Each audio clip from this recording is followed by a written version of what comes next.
Bonjour à tous. Allez, aujourd'hui, ça va être une vidéo un peu spéciale. Ça fait partie de la série suivi de la plantation.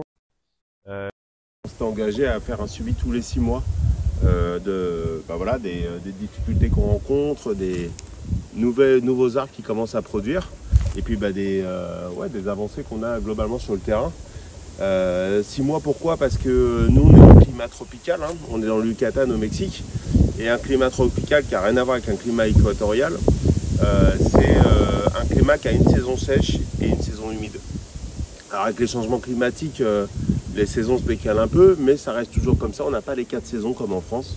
On n'a pas d'automne et on va dire d'hiver. On a vraiment, ni même d'été d'ailleurs, on a une saison chaude, une saison sèche qui est souvent assez chaude et une saison humide qui est souvent un peu plus fraîche ou en tout cas un peu moins chaude. Donc du coup, qu'est-ce que ça a l'impact sur les arbres, la végétation ici? C'est qu'on n'a pas de canopée comme vous voyez dans les films, les Lara Croft, tous les films qui sont tournés en Amazonie, ce genre de choses. Vous voyez des très très grands arbres avec des jungles. Ici on a des jungles, mais ça représente plus un petit peu ce type d'arbre, d'arbuste. Comme il y a une saison sèche qui dure 6 mois, pendant tout un temps, les arbres vont avoir du mal à pousser, vont être rachitiques en fait. Et donc du coup, ça explique la difficulté de faire pousser quelque chose ici. Paradoxalement, c'est que quand vous arrivez, vous êtes obligé de nettoyer le terrain. Vous ne pouvez pas laisser, on va dire, de canopée. Et quand vous nettoyez le terrain, ici, avant, quand on est arrivé, c'était une jungle d'arbustes tous chétifs. Donc là, je vous mets 2 vidéos de comment c'était quand on est arrivé. Donc là, c'est le chemin qui longe mon mur. De l'autre côté du muret, c'est le terrain. Vous voyez la densité de la végétation. Donc là, je me balade le long du terrain. C'est assez impressionnant. On voit de tout, des herbes hautes, on voit des arbustes. Et la deuxième vidéo, là c'est je marche, là je suis au niveau de l'introduction en fait. Donc là c'est des restes de maïs. A priori il y avait une petite plantation de maïs. Et ici vous voyez il y a des arbres, des ronces, de tout quoi. C'est un régal. Pas de gros arbres, hein. Les plus gros arbres on les a laissés, c'est ces arbres là. Du coup, vous êtes obligé de nettoyer le terrain en force et après vous plantez, mais ce que vous plantez est systématiquement au soleil, donc vous avez besoin d'irrigation. Donc on commence. Donc ça c'est des pistachés, alors des faux pistachés, hein, c'est la variété exacte, c'est le faux pistaché qu'on a planté il y a maintenant 1 an et demi quasiment. Donc ils poussent, c'est des arbres qui tolèrent très très bien la sécheresse. Donc eux, ils vont juste perdre quelques feuilles, mais on ne va pas les tuer quand il va y avoir un déficit d'eau. Pour autant, quand vous les arrosez, ça facilite la croissance. Cet arbre-là, on avait des vidéos, hein, quand on l'a planté, il m'arrivait au genou. Donc c'était un bébé.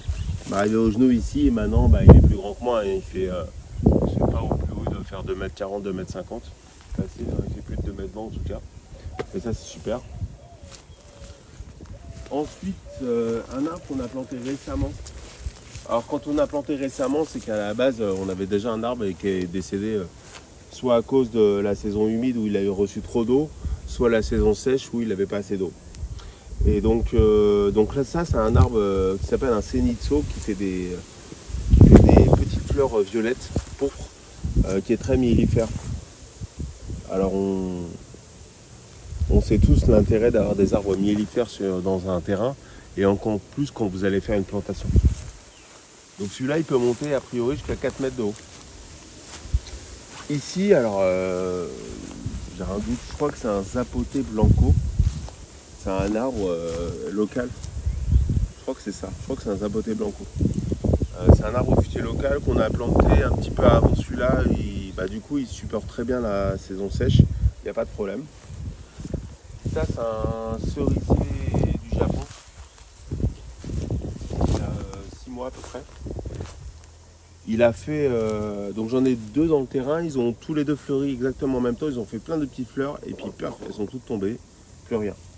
Donc peut-être qu'il est trop jeune pour porter des fruits. Là on avait replanté un figuier mais la saison sèche l'a tué. Il allait très bien au début. Alors là-bas on a un autre figuier d'ailleurs, qu'on a planté exactement au même moment, mais lui que j'arrose abondamment. Et voilà, il a l'air de bien se plaire. L'idée c'est qu'il fasse de l'ombre sur la terrasse. Mais celui-là qu'on a planté exactement au même moment, peut-être un peu plus petit, voilà, la saison sèche l'a tué. Là, c'est un avocatier.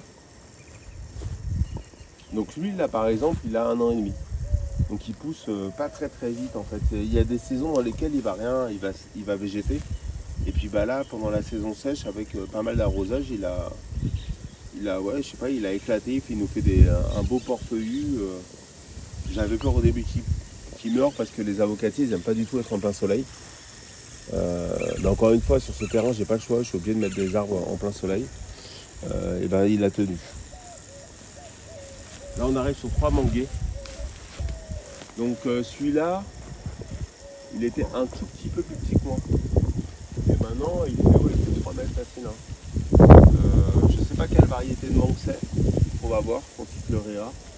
Et je ne sais pas combien d'années il va avoir besoin avant de fleurir. J'imagine au minimum encore 2 ans.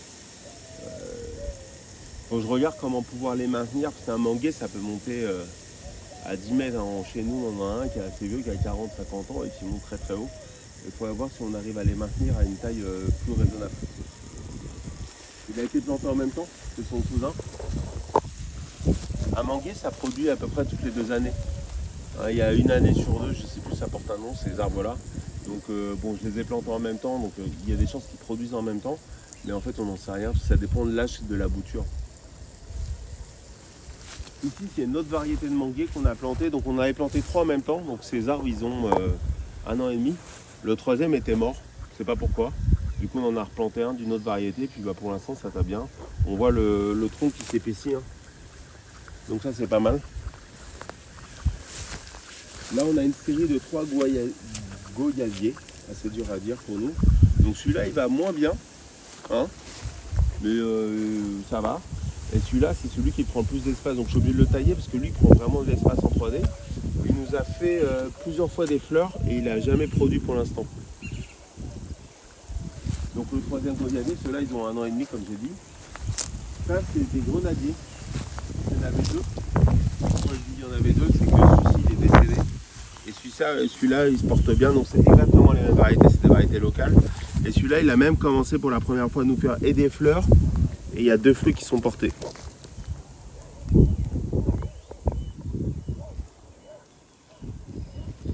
Donc ça, c'est super. Là, on a un agrume. Donc c'est un citron Eureka en théorie. Je dis en théorie parce que tant qu'il n'a pas donné des fruits, on peut toujours avoir des surprises. Je vais vous montrer ça pourquoi. Ça, c'est un kumquat qui n'a pas encore donné. Donc lui, il a lui, il a 1 an et demi et celui-là, il a un peu moins, il a 1 an. Ça, c'est un goyavier qui a 6 mois. Et je crois qu'il nous a déjà donné des fleurs. Il n'a évidemment pas encore donné de fruits, mais il nous a donné des fleurs. Là, c'est un agrume. Et là, c'est un citrique qui est très mal en point. Donc, vous voyez, j'ai toute une rangée de citriques qui vont tous bien, même celui qui est tout au fond. Et celui-là, bah non, il a décidé de ne pas aller. Comme ça. Ça, c'est une bouture de pitaya. Alors, quand elle est jaune comme ça, c'est pas bon signe.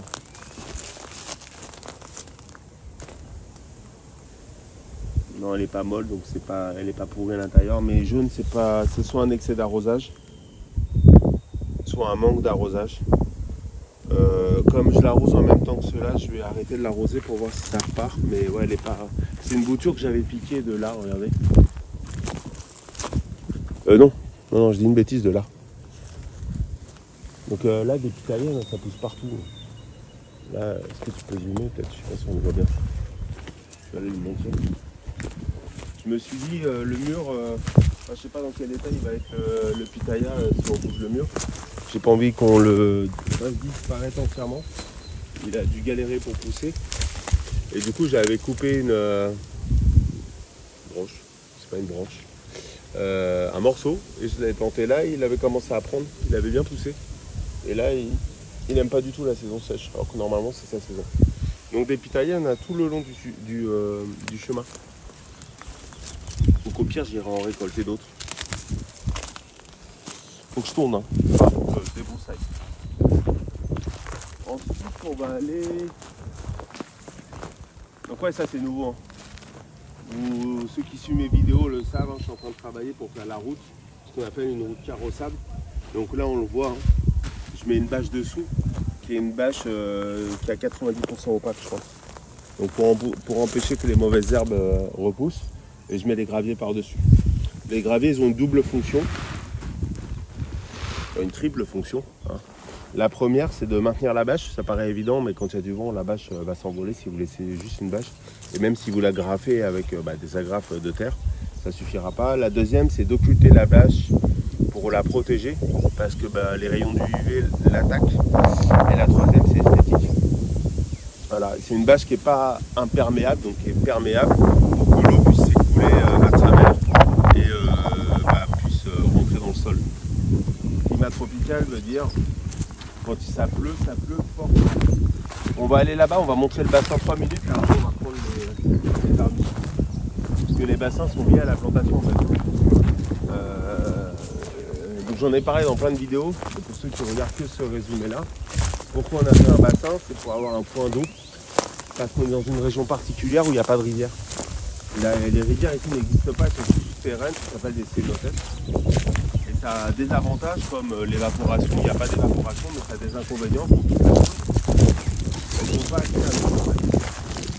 Pendant la saison sèche, et surtout la saison sèche qui dure, et le problème auquel ils sont confrontés, c'est que ils ne peuvent pas boire, quoi. Donc on les voit dépérir dans les maisons, sur le bitume.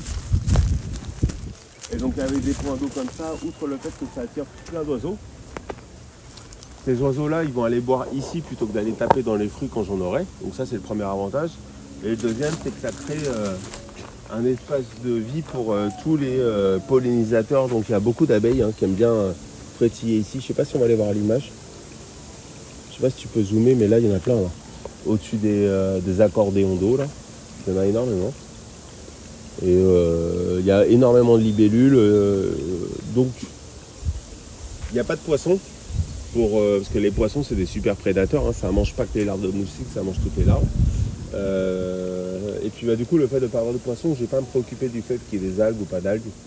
Là, je laisse les algues s'installer. Les plantes sont en train de pousser. Et fatalement, quand elles vont pousser, d'ailleurs, je vais montrer quelque chose d'intéressant. Tu peux rester là, tu verras. Hop, je vais me rendre compte.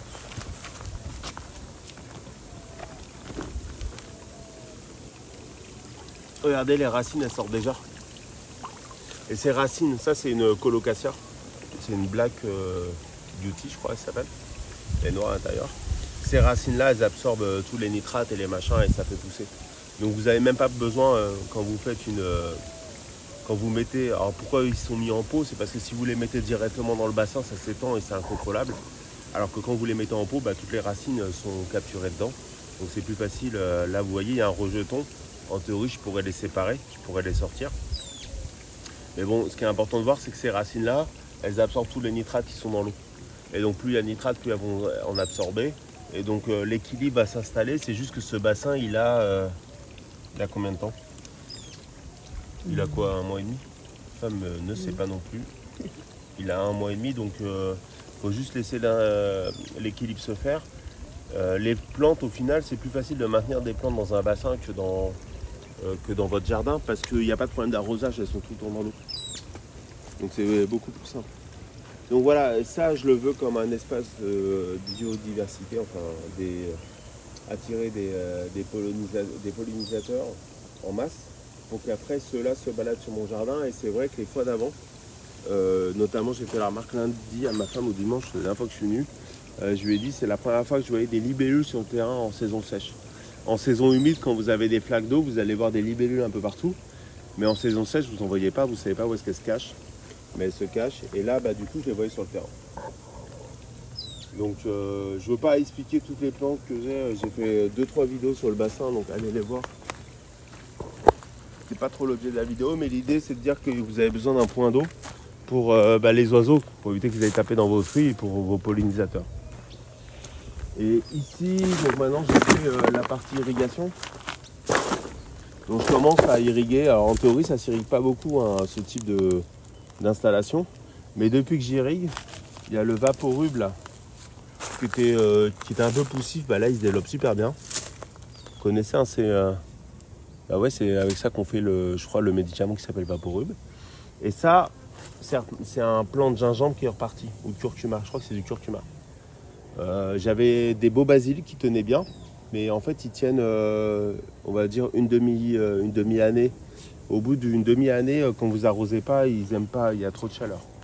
Ça, c'est une jolie aloe vera. Ça, c'est de l'épa sauté. C'est de l'épa sauté qui est tout en graines, mais je pense qu'il est... je vais faire tomber les graines et on va voir si ça germe. Hop. Ouais, peut-être un peu trop fort. Hein. Et ça, c'est un joli romarin. Donc j'avais de l'origan là-bas, j'avais de la lavande et tout. Comme c'était pas arrosé, bah, ça n'a pas du tout aimé. Même si par exemple la lavande, c'est un climat sec. Là, les saisons sèches des climats tropicaux, elles sont trop fortes. On reprend les arbres avec les bonnes et les mauvaises nouvelles.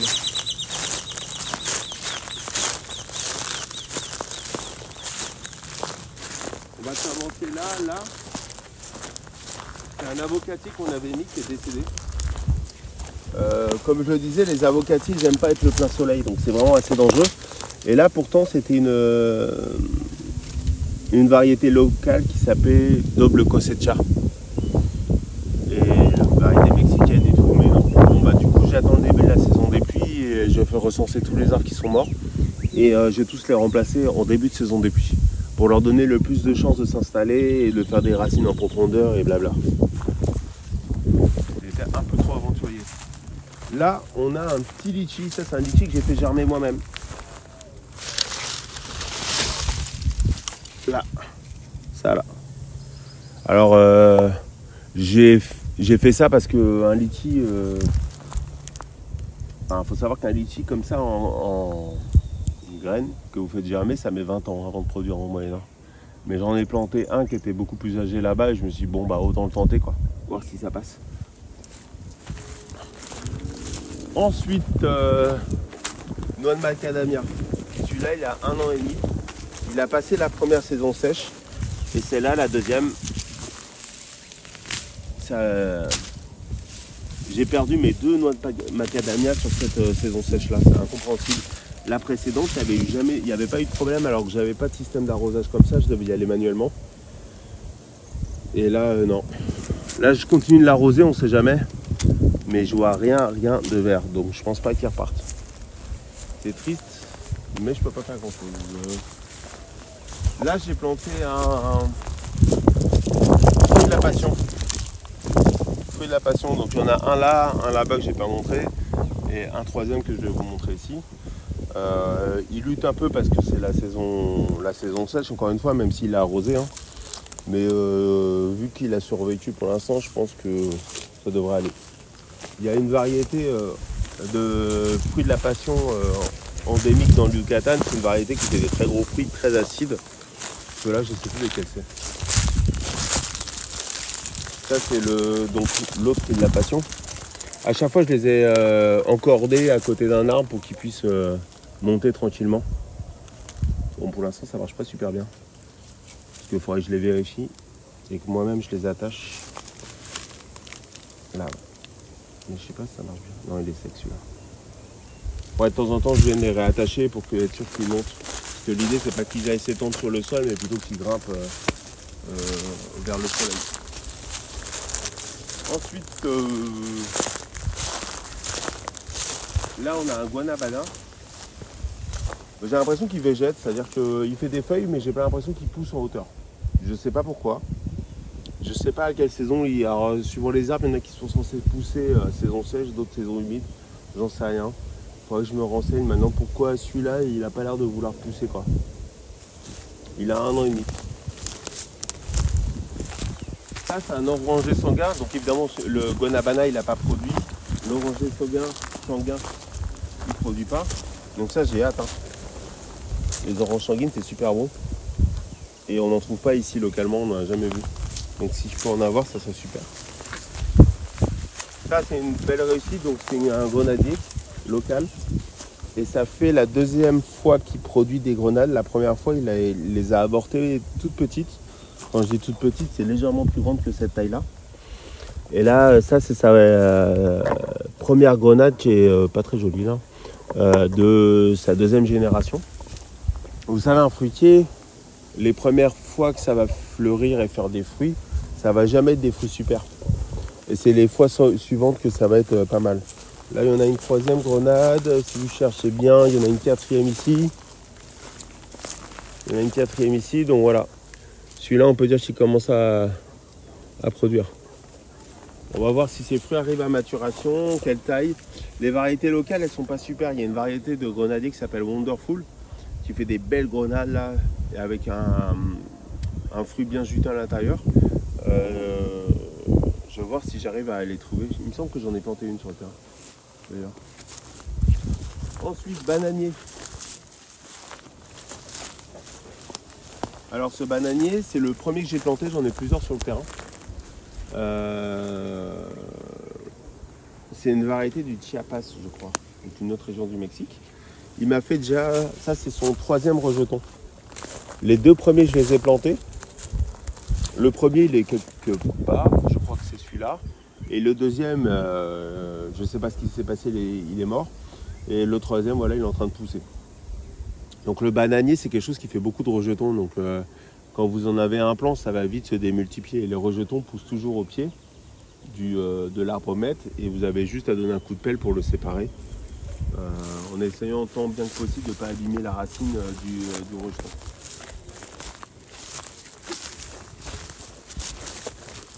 Celui-là, c'est un Manbouda. Ou ici, ils appellent Mano de Chango, donc main de singe. Mais bon, c'est pareil, c'est la même espèce qu'un Manbouda. Donc il a commencé d'un coup à s'étendre.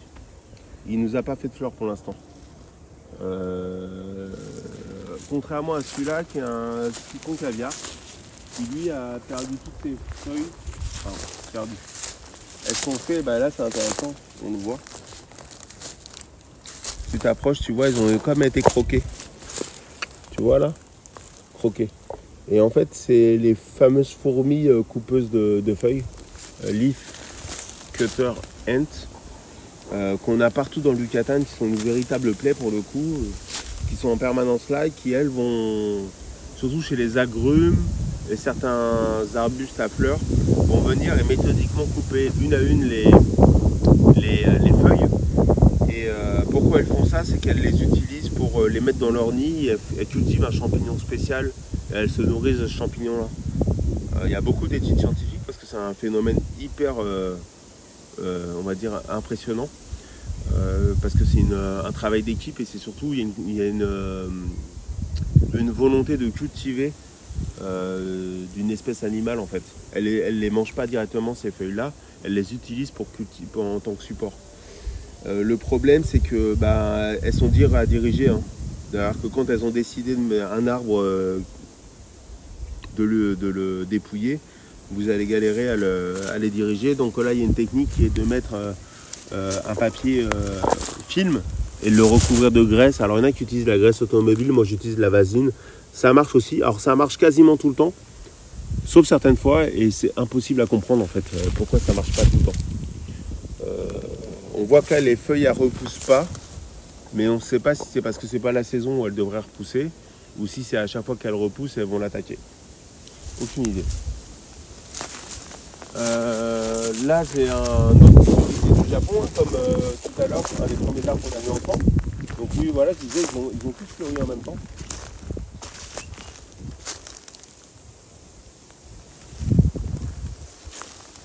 Là c'était un myrtillier qui est décédé. Pareil, il a supporté la première saison sèche et celle-là, ça l'a tué. Ok, elle est un peu plus longue, mais il reçoit de l'eau comme durant la précédente saison sèche. Je ne sais pas ce qui s'est passé. Là, c'est un grenadier qui est en mal au point. Mais lui, c'est une variété qui fait des grenades noires. Alors, il est mal en point, mais il n'est pas mort. Hein.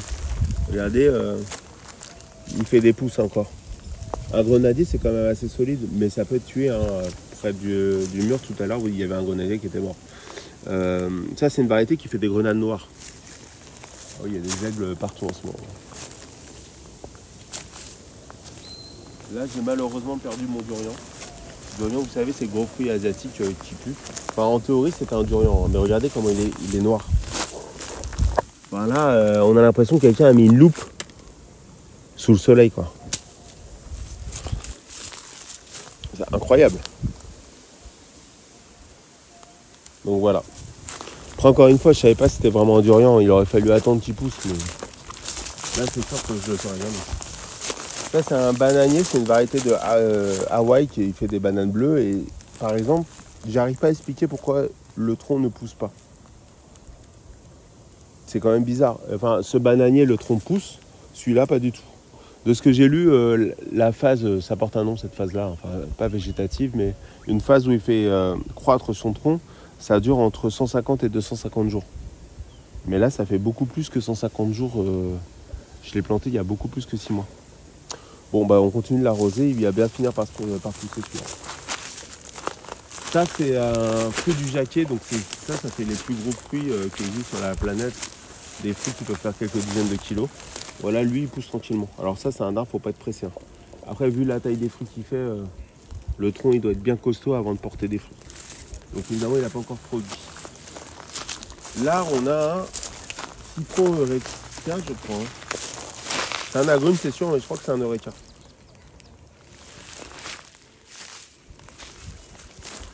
Ici, on a du tamarin. Alors le tamarin, c'est un arbre, je le plante. C'est un des premiers arbres de cette série que j'ai planté parce que lui, il faut au moins 15 ans, je crois, ou 20 ans avant qu'il produise, un truc comme ça. Après, l'arbre, quand je l'ai planté, il avait déjà 2-3 ans. Mais bon. Et je trouve ça très joli, ces feuilles. C'est mignon, non? Elles ont l'air toutes fragiles. J'en ai planté 2 autres, je crois. Ah non, pas 3, j'en suis sûr. Là, c'est un papayer qui avait poussé de lui-même.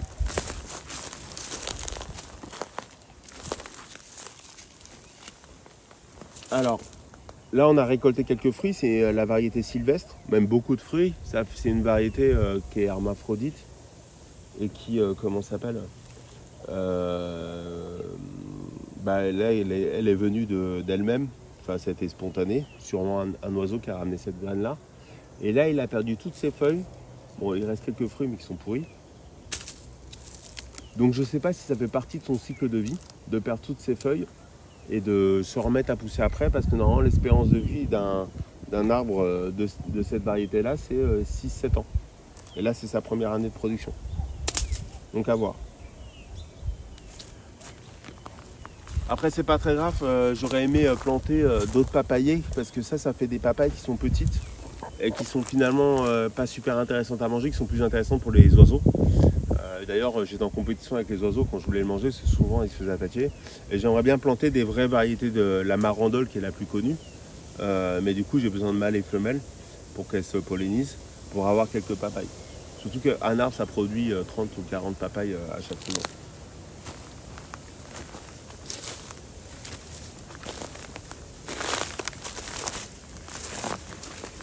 Ici, c'est un agrume et je crois que c'est un main de Bouddha. Ouais, non, j'en suis sûr. Ça, c'est un main de Bouddha aussi. Voilà le litchi que j'avais planté qui a déjà quelques années, mais alors il n'est pas très grand, comme vous l'avez dit, ça met pas mal de temps à pousser. Mais pour l'instant, il vit sa vie, alors il ne pousse pas fort. Hein. Il pousse pas fort. Dès que je peux, j'essaie de leur mettre bien un peu de paillage. Là, c'est un mangoustan.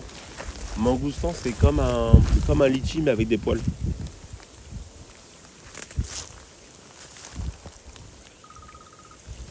Ah, faut qu'on aille changer l'eau.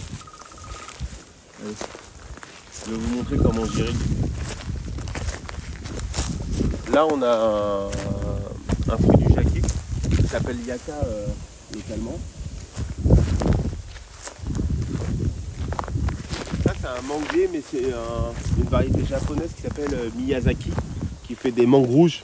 Je trouvais ça super sympa. Là, on a un agrume. Alors, tous ces fruits ne sont pas encore produits. Hein.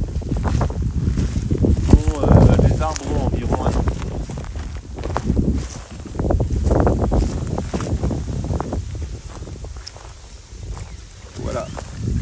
j'irrigue. Donc je fais 3 lignes qui font chacune environ 40 mètres.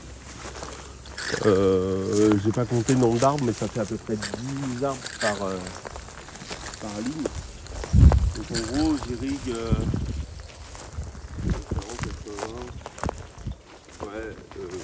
non, ça fait 10 arbres par ligne. Non, ça fait plutôt 5. J'irrigue 15 arbres en parallèle. Par contre, du coup, je ferme les yeux pour être sûr de... Hop, attends, voilà, je reviens.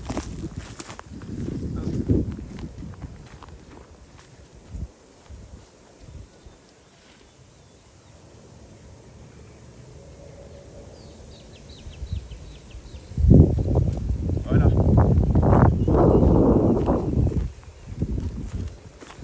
Bananier. Attends, qu'est-ce que je voulais montrer avant? Ah oui, jasmin. J'avais un superbe jasmin. Le jasmin, ça sent super bon, vous connaissez l'odeur. On en fait plein de trucs. Dans la cosmétique ou même des thés, enfin des tisanes.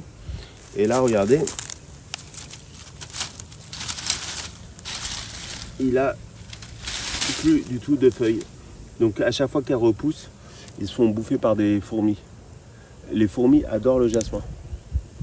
Et c'est hyper dur en fait à contrôler quand vous êtes sur un terrain là. En théorie, il faudrait que je mette la terre de diatomée tout autour.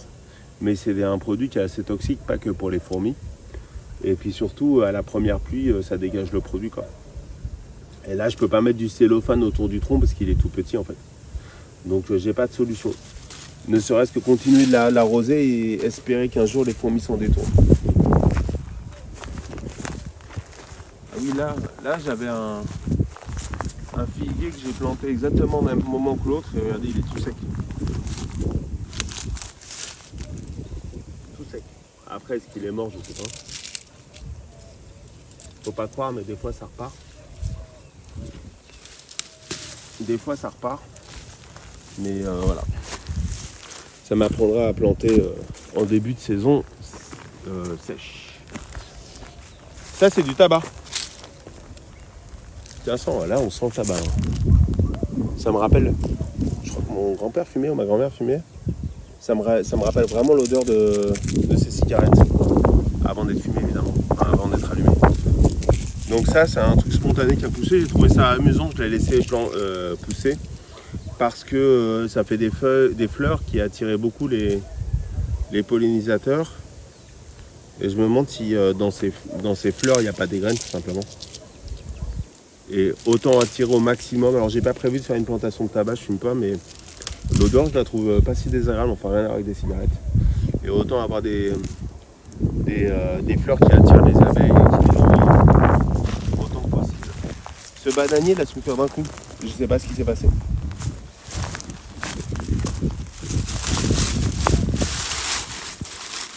Là, ça a arrosé, c'est humide, hein, mais il a souffert d'un coup. Ce qu'il est conseillé de faire, c'est même d'enlever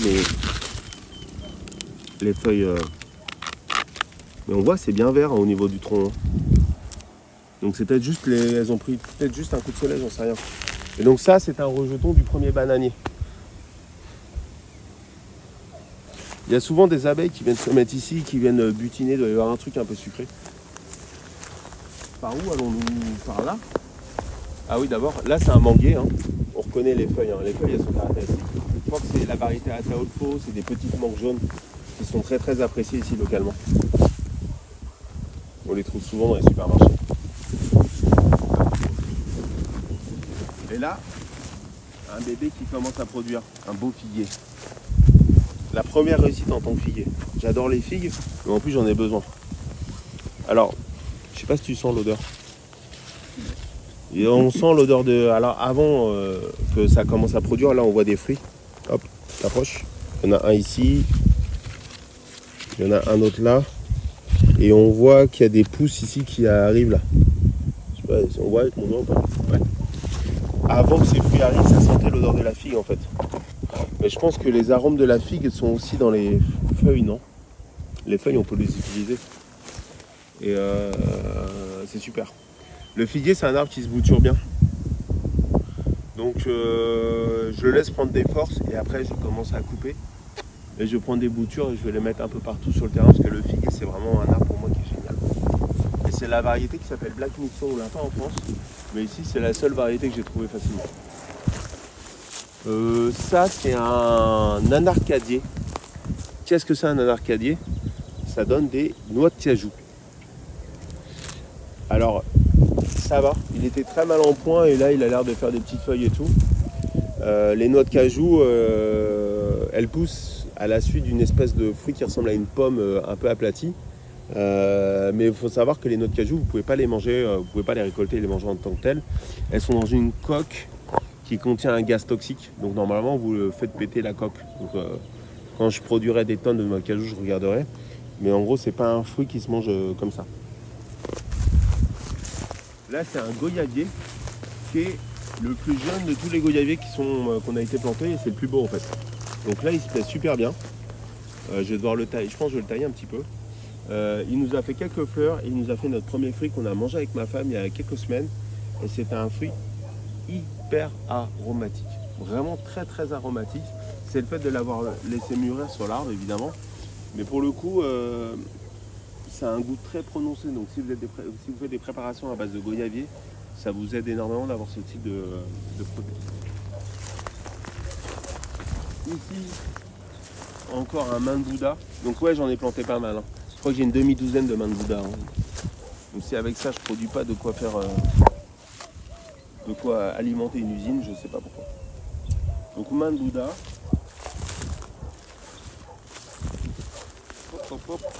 Celui-là c'est quoi? Je sais plus.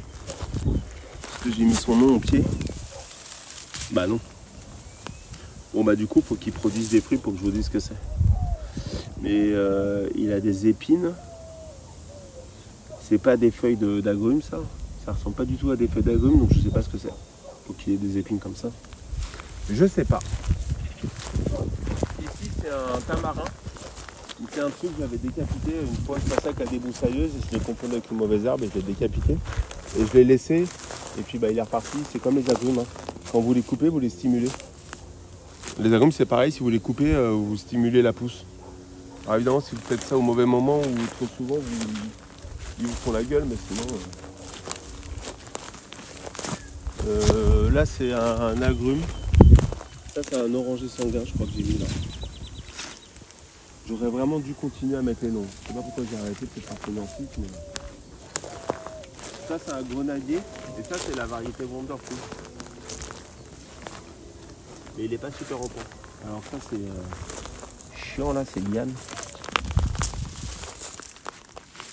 À chaque fois je passe, à chaque fois je les enlève. C'est un enfer. Mais il est pas super, il a encore des feuilles, hein, il n'est pas mort. Hein. Mais il n'est pas super en point. On attend tous avec impatience la pluie. Ça c'est censé être un goyavier, mais la variété qui fait des goyaves très grosses. Les autres goyaves, ce que j'ai pas expliqué, c'est les variétés locales. Ce sont des toutes petites goyaves rondes. Il y a aussi une variété en forme de coin ou de poire. Mais quand je regarde les feuilles, ça me fait pas du tout penser à un goyavier ça. Ça me fait pas penser à un litchi, ça me fait penser à pas grand chose en fait. Donc je me demande si c'est vraiment la variété poire comme prévu.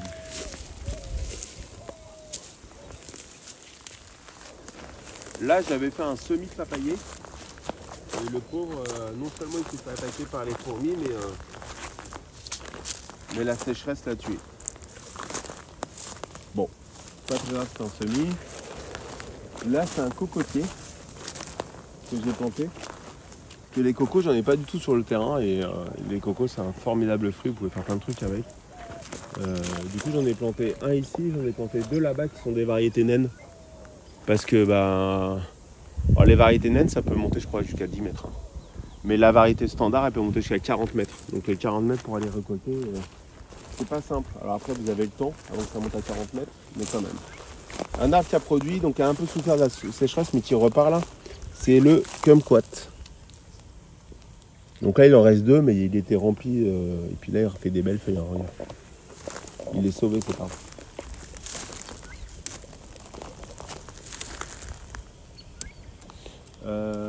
Ensuite on continue.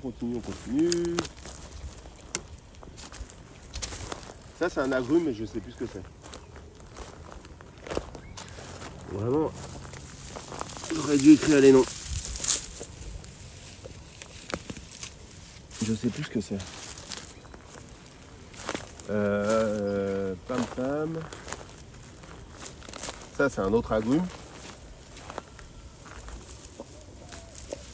Oh, regarde tout ce qui pousse à longueur de temps quoi. On attend. Hop. Hop là. Pam pam.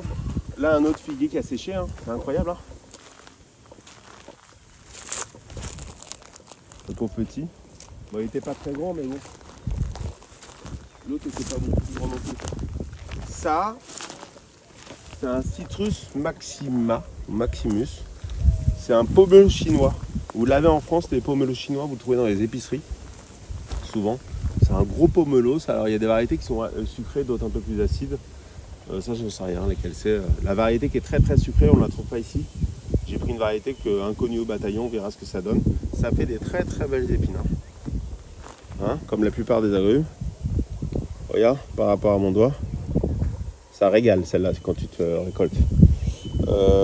Donc celui-là, je l'ai acheté très grand pour gagner un peu de temps. Il a l'air de tenir, hein. C'est des arbres qui sont assez costauds ceux-là. Pam pam pam.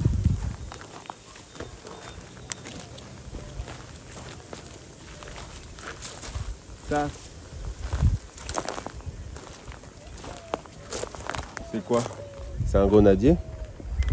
Enfin, vous allez pas voir là, mais il fait des feuilles, mais qui sont différentes de la variété locale. La variété locale, elle fait des feuilles plus petites. Donc ça, je me demande si c'est pas un Wonderful aussi, puisque ça fait des grenades plus grandes, donc j'imagine que les feuilles sont peut-être plus grandes. J'espère, ça serait génial. Là, j'ai planté un groseillier. Alors, c'est pas les mêmes groseilles qu'en France. C'est vraiment une variété très locale. J'ai jamais mangé, en final, on l'a jamais trouvé ici, dans les marchés. Mais voilà, c'est une variété locale, on verra si c'est sympa.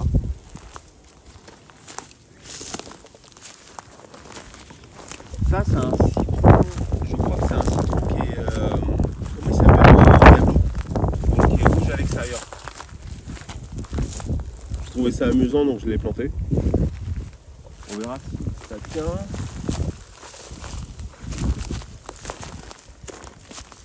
Ici, j'avais un arbre qui s'appelle Bonneté.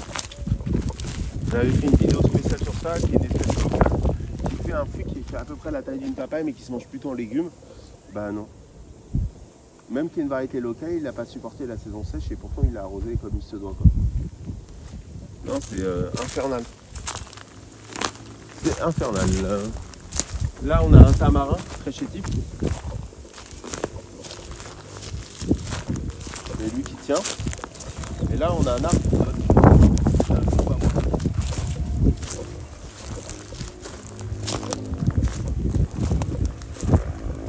Kombawa qui est un agrume qui a une odeur très très spéciale. Donc lui, il a quelques fruits. Donc lui, les fruits ne changent pas de couleur à la maturité. C'est la taille du fruit, c'est entre 5 et 10 cm qui permet de juger si le fruit est mûr ou pas. Là, on a un petit bananier. Hein. Ça, c'est un main de Bouddha, encore un. Là, on a un autre main de Bouddha. Et là, on a deux arbres. J'avais fait une vidéo chez Vincent au Collard parce que j'avais commandé, j'ai quelqu'un chez qui j'avais l'habitude de commander. Il m'avait envoyé ces deux arbres qui étaient à moitié morts parce qu'il les avait envoyés en racines nues. Racines nues, c'est-à-dire qu'ils ne sont pas dans un pot de terre. Et le problème, c'est que au Mexique, ça met vite 3 semaines à arriver. Et c'est stocké entre-temps dans des entrepôts qui sont évidemment pas climatisés. Et les arbres, ils sont dans des entrepôts à 40 degrés, quoi, sous de la tôle. Et ils étaient tous les deux morts, quoi. Ils étaient brûlés. Et ils sont bien partis. Même le bananier, je suis hyper étonné. Vraiment, il est beau, quoi. Vraiment, je suis hyper étonné. Bon, tant mieux, on va pas se plaindre. Je n'étais pas content. J'avais eu ces deux arbres et deux cacaotiers. Et les deux cacaotiers sont morts. Ça, c'est un avocado. Donc un avocatier, paf, mort. En plein soleil.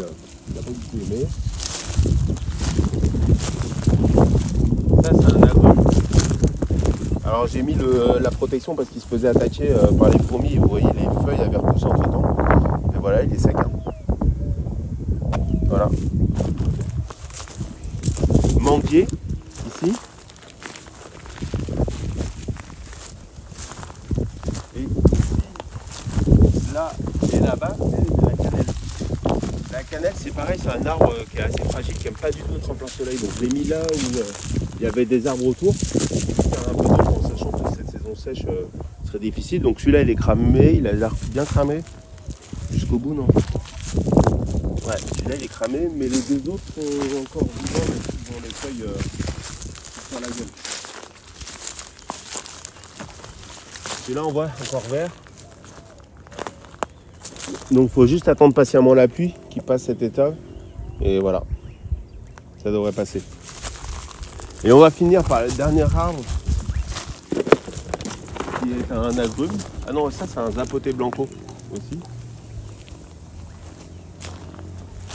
Ça c'est un mangouda. Ah mais j'en ai raté en plus. On slalom. Si tu zoomes sur celui-là, le petit touffu là, tu peux? Celui-là c'est un caïmito. C'est un fruit originaire du Brésil.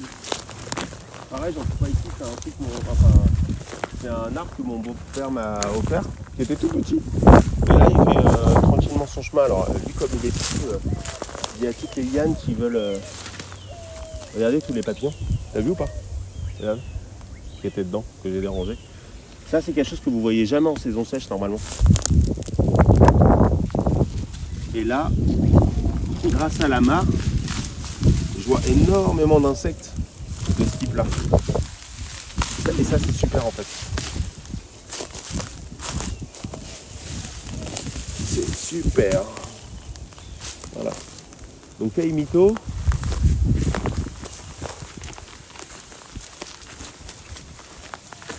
Celui-là, pareil, hein, il a cramé. Hein. Celui-là, il avait 3 mois. Au bout d'un mois.